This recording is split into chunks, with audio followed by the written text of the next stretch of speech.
Attention, Portland, Maine. We are coming there very soon. Mm-hmm. You guys need to buy your tickets now. Yeah, not just Portland, Maine, but as you know, outside of Boston, this is our big New England debut. Sure. So people should come from all over. Oh, yeah. You don't have to just live in Portland. They'll let you in the city to see us. Yeah, you can live on one of those little rocky islands, and you can boat over and see us. Right. So however you get there, just be sure that you're at the State Theater on August 30th, 2019 for our show, because it's going to be great. Ask the people in Chicago. Ask the people in Toronto. Ask the people in Boston who will have seen us the day before. Just buy some tickets. Go to sysklive.com and come see us. August 30th, State Theater. Welcome to Stuff You Should Know, a production of iHeartRadio's How Stuff Works.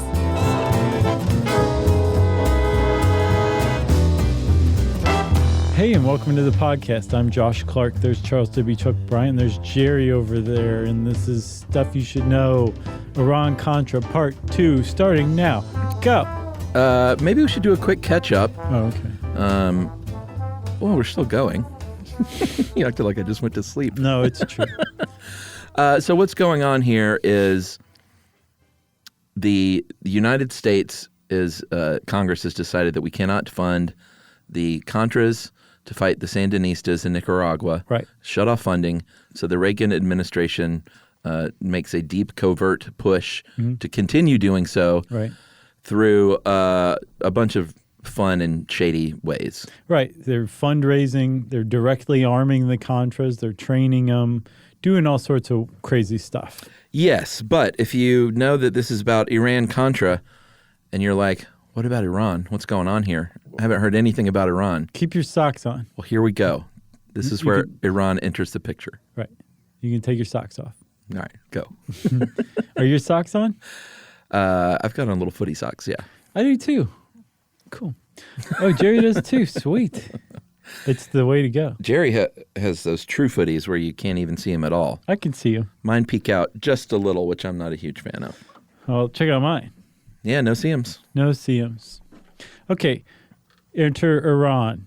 That was a great intro and it just went away. That's right. So on the other side of the world from Nicaragua, there was another foreign policy disaster simmering that Reagan had going, and it was in the form of Iran. And specifically, it wasn't even in the form of Iran. It was in the form of a problem that America had. Doesn't really have much these days, but definitely did in the 70s and 80s, where Americans would be taken hostage around the world, but specifically almost exclusively by Lebanese terrorists who were, if not working on behalf of Iran, were definitely sponsored by Iran. And regardless of who was president, the fact that there were hostages being held by another country and there wasn't anything we could do about it, that was a real blemish on the presidency. It was not a very proud thing to think about for America, but that was just reality for a while there. Yeah, so Iran at the time, this is the early 80s. This is just a few years removed from the Iranian Revolution of 1979.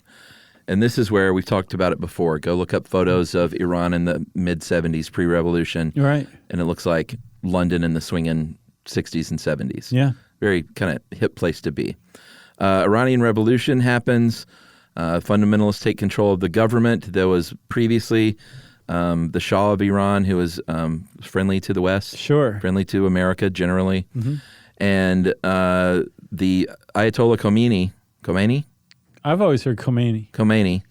Installed an Islamic theocracy, and bad things started happening pretty quickly. Yeah, it was about as quick a turn about face politically and socially as you could imagine. Yeah, for a whole country. Yeah. But not everyone in the country, as we'll learn. Like the whole country didn't just change overnight. No, but the Islamic theocracy was in power. Sure. Very much so. Yeah. One of the things that happened was they were not very fond of America or Americans, and the American embassy was famously stormed, and 66 Americans working there were taken hostage and held for more than a year. Man, I think that it was like... This is stuff I really remember. Like 440 days or something. Yeah, 444 days. Man. The Iranian hostage crisis. I remember this as a 9-year-old very clearly. Really? Oh, yeah. I have no recollection of it. Yeah, it was a big deal. Yellow ribbons, and it was on the news constantly. I remember entering the room and being like, what does this have to do with Rainbow Bright? Turn this newscast. I even remember, so what happened was Jimmy Carter did not get these hostages freed during his I was about to say reign, but that was sort of the opposite of who Jimmy Carter was. That's what everybody thinks of. During his administration, his iron-fisted reign. The days of terror. But within a few days, and that may have cost him the election, but within a few days or hours even of Reagan's inauguration, the hostages were freed. And I remember as a 9-year-old hearing kids parroting their parents' conversations. Like, it was really Carter that had him freed.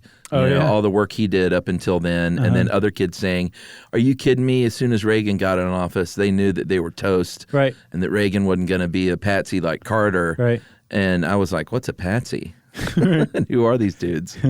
No, but I remember very distinctly, it's weird, like on the playground hearing this stuff. That's funny. Yeah, like little 9-year-olds. I definitely didn't hear this when I was a kid, but I remember hearing later on as a grown-up, still into Rainbow Bright, that it was Reagan's campaign was somehow in touch with Iran.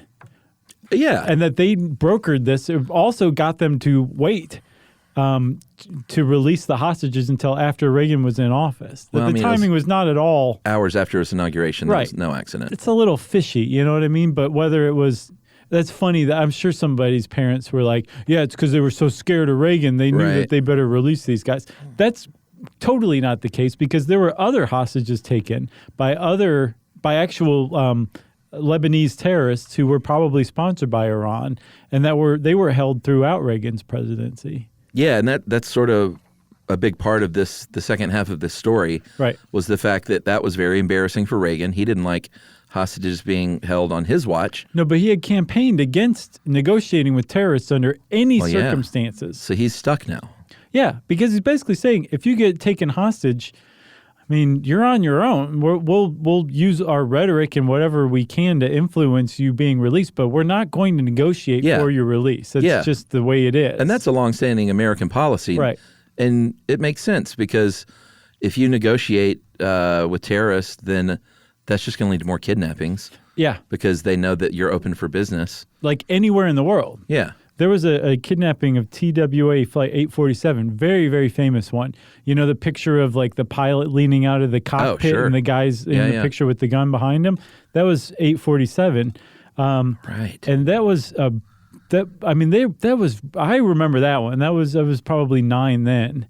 And that was just scary because they were flying all over the place. You had no idea what was going to happen. People were being beaten on the plane. One Navy guy was beaten and shot and his body thrown out on the tarmac. Yeah, the 80s, like, it seems comparatively tame now in a lot of ways compared to the things that used to go on. Thank McDonald's. Hijackings and kidnappings and hostages. It's like the 80s were nuts. They were nuts, but Pac-Man. Right. You know, Pac-Man fever. Ms. Pac-Man. Rappin' Rodney. It was crazy. Right. Is that Roddy Piper? No, Rappin' Rodney Dangerfield, his big hit. Oh, yeah, Rappin' yeah, Rodney. yeah. No respect. What no about respect. What about the Icky Shuffle? That was a little crazy. Was that 80s? Sure. Late 80s. I guess so. Okay, I got one for you. Okay. The Bears, what was their thing? Oh, the Super Bowl shuffle. The Super Bowl Shuffle, right. Yeah. That was pretty 80s. I think they were 84. Yeah, we're putting, my band every year plays for sure one gig at Decatur's Porch Fest. Mm-hmm. And every year we try to do a theme. And this year we're doing 80s sort of new wave. Nice. And I jokingly suggested Pac-Man Fever and Rappin' Rodney. But are you guys going to do it? No, those songs are terrible. Do you have a synth player playing with you? I bought Emily a keyboard and she's learning. Awesome. Yeah. She's going to be like, wait, hold on.